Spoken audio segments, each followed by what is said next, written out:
This is a made in USA pair of vice grips. You can tell because the little release finger has a roll pin, not a rivet. It used to be made in Nebraska. Peterson Manufacturing Company. DeWitt. Can't read it. Gonna put my glasses on from the dollar store. Yeah, they're kind of cheap, but might as well ruin my eyes with some crappy ones, not some $10 ones. DeWitt, Nebraska, USA. I'm making this video because I got an email from a fellow a few days ago who's got a Suburban just like mine. I think his has a tailgate. Mine has a tailgate. I think his has a barn door back end. I prefer the tailgate. I think his father said, I gotta get my merds unwixed. His father had one of these back in the day with a gas engine and a 4-speed standard SM465 transmission. This one's got lots of clutter, but no stick shift in this one. I've only seen one diesel stick shift, and that was on eBay in Wisconsin, a rust bucket back a few years ago. Anyhow, he's got a Suburban just like this. I think his has got the barn doors. I prefer the tailgate. He likes the barn doors. It's a free country. You can't convert them one way or the other. But what you can do is bang! Snow's melting. It's a mild day. December 9th, and it is 43 degrees and breezy, which is 11 degrees Celsius. So my friend with the Suburban that won't start, let's see if we can get you on track, and maybe I'll even do the work and get that baby cranked up. It cranks but doesn't fire. First thing you have to have is 2 really good batteries. They don't have to be brand new, but they last 3 to 7 years. This is a almost brand new battery from the junkyard, $20.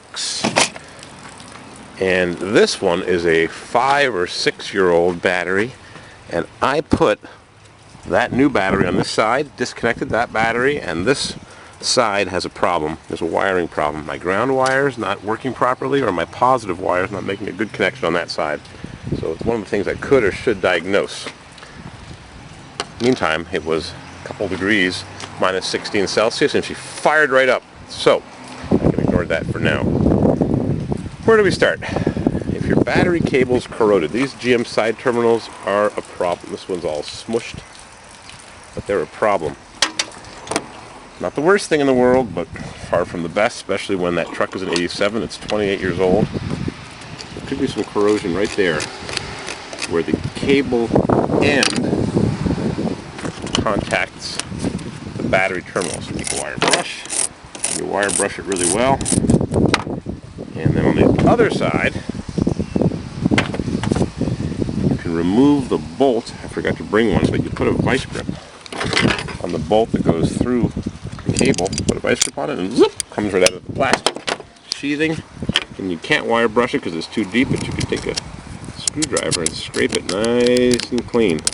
This one's got a washer someone's stuck inside, because normally there's one layer of metal and it has 4 barbs that cut into the lead of the battery. So those barbs, 1, 2, 3, 4.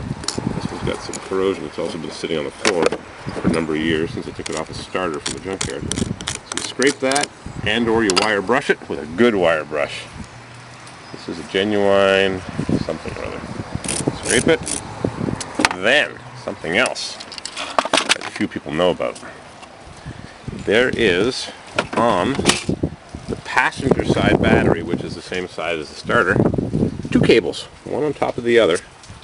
And because the connection point, the piece of steel, is recessed in the plastic or vinyl sheathing, GM put in a lead spacer. A special lead spacer, and I've got a few of them. I save them from junkyards because some vehicles have a double cable for the computer, and GM put those in. Various GM cars have them.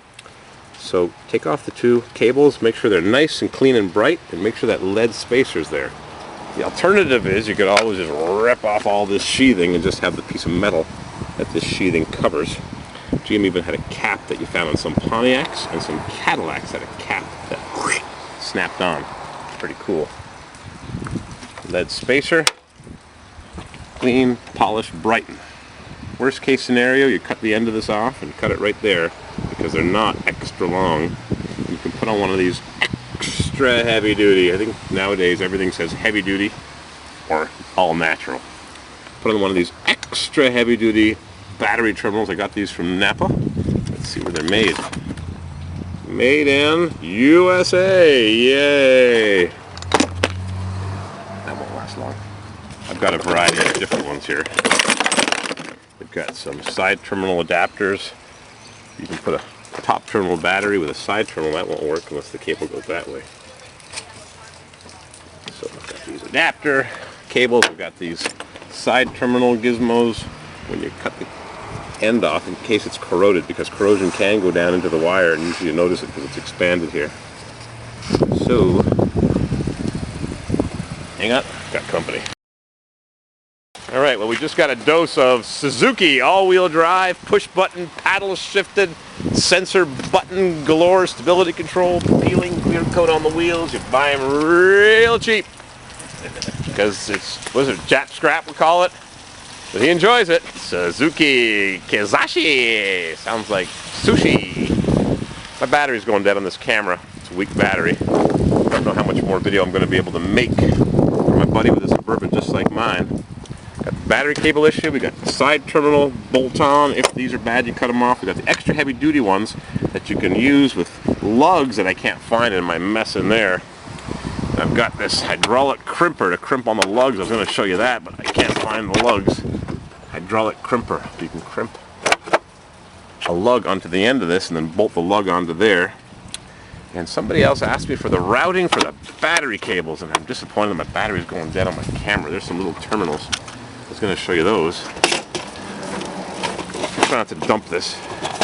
Packard Type 56 terminals for the glow plugs. Right there. That's all it is. A little barb that holds it into the wire holder. Little plastic gizmo. And you stick the screwdriver in and you just press that little barb down. There's a little plastic sheathing here. You stick the screwdriver and press that barb down, the plastic comes off, then you take the wire brush and you scrape that nice and clean. So when it goes on to the glow plug, you've got a good connection. There's a glow plug right there. There's one with the end rotted right off. I was going to give you a little test on those. I don't know if the camera will have any juice to do that. I don't think I have a battery charger handy. Wouldn't that be nice? Charge the battery, but it's weak because it's cold.